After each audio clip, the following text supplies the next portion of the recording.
সশস্ত্র বাহিনী দিবস উদযাপন উপলক্ষে আয়োজিত আজকের এই সম্বর্ধনা অনুষ্ঠানে আপনাদের সকলকে স্বাগত জানাই।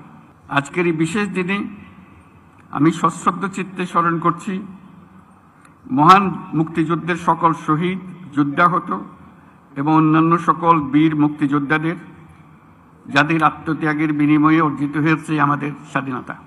একই সাথে আমি শ্রদ্ধা জানাচ্ছি 2024 সালের জুলাই আগস্ট মাসে ছাত্র জনতার অভ্যুত্থানের সকল শহীদ, আহত এবং অংশগ্রহণকারী সর্বস্তরের মানুষের প্রতি, যাদের দুঃসাহসিক আত্মত্যাগ আমাদের দেশ পুনর্গঠনের একটি নতুন সুযোগ সৃষ্টি করে দিয়েছে। বাংলাদেশ সশস্ত্র বাহিনীর জন্ম 1971 সালে রণক্ষেত্রে। 71 সালের 25শে মার্চ হানাদার বাহিনীর নৃশংস আক্রমণের পরপরই 27শে মার্চ চট্টগ্রামের কালুরঘাট বেতার কেন্দ্র থেকে তৎকালীন মেজর এবং পরবর্তীতে রাষ্ট্রপতি জিয়াউর রহমান বাংলাদেশের স্বাধীনতা ঘোষণা করেছিলেন। এরই ধারাবাহিকতায় 21শে নভেম্বর সেনাবাহিনীর সাথে নৌ ও বিমান বাহিনী সম্মিলিতভাবে পাকিস্তানি বাহিনীর বিরুদ্ধে লড়াই শুরু করে। এই কারণেই 21শে নভেম্বরকে মুক্তিযুদ্ধের একটি মাইল ফলক হিসেবে গৌরবের সাথে পালন করা হয়। আজকে সেই 21শে নভেম্বর।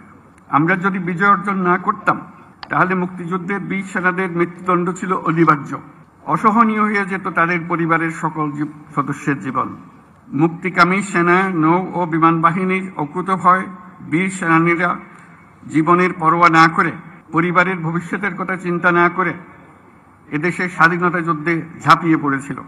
তারাই এদেশের আপামর জনসাধারণকে সাহস জুগিয়েছেন।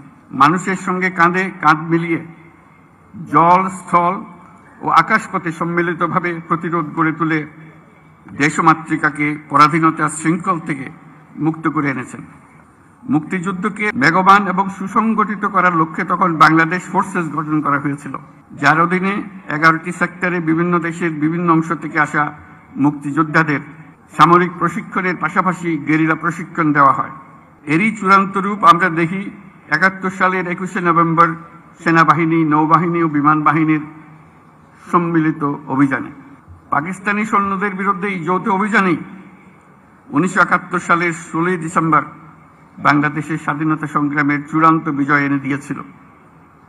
71-এর মুক্তিযুদ্ধে আমাদের সশস্ত্র বাহিনীর অবদান বাংলাদেশের ইতিহাসে স্বর্ণাক্ষরে লেখা থাকবে।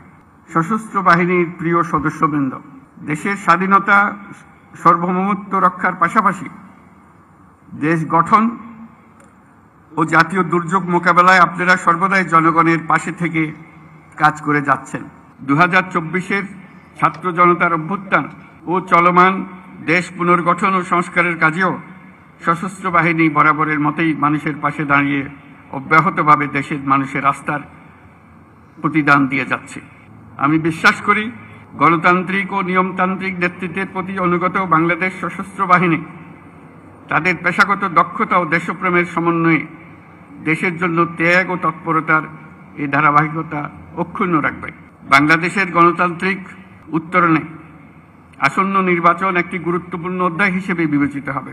আমার সুদৃঢ় বিশ্বাস এটি নির্বিঘ্ন ও উৎসবমুখর নির্বাচন হবে। এর আয়োজনে সশস্ত্র বাহিনীর সদস্যগণ দক্ষতা ও পেশাদারিত্বের সাথে এই মহান দায়িত্ব পালন করবে।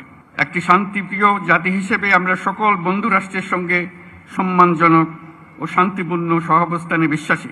তথাপি যে কোনো আগ্রাসী বহিঃশত্রুর আক্রমণ থেকে দেশের সার্বভৌমত্ব রক্ষার জন্য আমাদেরকে সদা প্রস্তুত ও সংকল্পবদ্ধভাবে থাকতে হবে। এই লক্ষ্যে আমাদের সেনা, নৌ, বিমান বাহিনীর আধুনিকায়ন, সমরাস্ত্র আহরণ ও উৎপাদন, উন্নত প্রশিক্ষণ এবং উন্নত বিশ্বের সঙ্গে তাল মিলিয়ে বাহিনীগুলোতে যুগোপযোগী প্রযুক্তি প্রয়োগের সংযোজনের প্রয়াস জোরদার করা হয়েছে। তবে দুঃখের সাথে বলতে হয় যে ফ্যাসিস্ট আমলে আমাদের বাহিনীগুলোর দক্ষতা বজায় ও বৃদ্ধির বিষয়টি উপেক্ষিত ছিল। অন্তর্বর্তীকালীন সরকার সকল বাহিনীর সক্ষমতা বৃদ্ধিতে ব্যাপক উদ্যোগ গ্রহণ করেছে। একই সাথে দেশ রক্ষা ও জনকল্যাণমূলক কাজে ব্যাপক সংখ্যক ছাত্র ও যুব সম্প্রদায়কে সম্পৃক্ত করার উদ্দেশ্যে বিএনসিসির কার্যক্রম বহুগুণ বৃদ্ধির নীতিগত সিদ্ধান্ত নেওয়া হয়েছে। আমাদের এইসব পদক্ষেপ দেশের প্রতিরক্ষা সক্ষমতাকে একটি নতুন পর্যায়ে উন্নীত করেছে। অভ্যাগত অতিথিবৃন্দ, বিগত ৩৭ বছরে জাতিসংঘে আমাদের শান্তিরক্ষীরা সফলতার সঙ্গে ৪৩টি দেশে ৬৩টি মিশন সম্পন্ন করেছে। বর্তমানেও বিশ্বের বিভিন্ন প্রান্তে 10টি মিশনে আমাদের শান্তিরক্ষীরা নিয়োজিত আছেন। বাংলাদেশ বর্তমানে অন্যতম বৃহৎ নারী শান্তিরক্ষী প্রেরণকারী দেশ হিসেবেও বিশ্বে পরিচিতি লাভ করেছে। এছাড়াও সম্প্রতি কাতার ও বাংলাদেশ সশস্ত্র বাহিনীর মধ্যে প্রেষণে জনবল নিয়োগের একটি চুক্তি স্বাক্ষরিত হয়েছে, যা বিশ্ব শান্তি ও নিরাপত্তার বৈশ্বিক প্রচেষ্টায় একটি দায়িত্বশীল ও নির্ভরযোগ্য নাম হিসেবে বাংলাদেশের জন্য একটি গৌরবময় স্বীকৃতি। এজন্য আমি সশস্ত্র বাহিনীর সদস্যদের আন্তরিক ধন্যবাদ জানাই। বাংলাদেশি শান্তিরক্ষীগণ যাতে বিশ্বের চ্যালেঞ্জিং এবং বিপজ্জনক অঞ্চলসমূহে সৃষ্ট পরিস্থিতি মোকাবেলা করতে পারে, সেজন্য তাদের সময়োপযোগী প্রশিক্ষণ দিয়ে প্রয়োজনীয় সরঞ্জাম সরবরাহের প্রচেষ্টা অব্যাহত রাখতে হবে।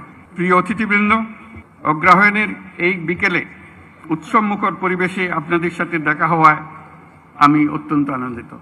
আপনাদের উপস্থিতি আজকের এই মহতী অনুষ্ঠানকে প্রাণবন্ত ও মহিমান্বিত করেছে। এই জন্য সশস্ত্র বাহিনীর পক্ষ থেকে আপনাদেরকে সকলকে জানাই আন্তরিক ধন্যবাদ। আমি সশস্ত্র বাহিনীর সকল সদস্য ও তাদের পরিবারবর্গের সুখ, শান্তি ও কল্যাণ কামনা করছি। আমরা সবাই যেন দেশের উন্নয়ন ও অগ্রযাত্রায় ঐক্যবদ্ধভাবে কাজ করে যেতে পারি, সে আশাবাদ ব্যক্ত করছি।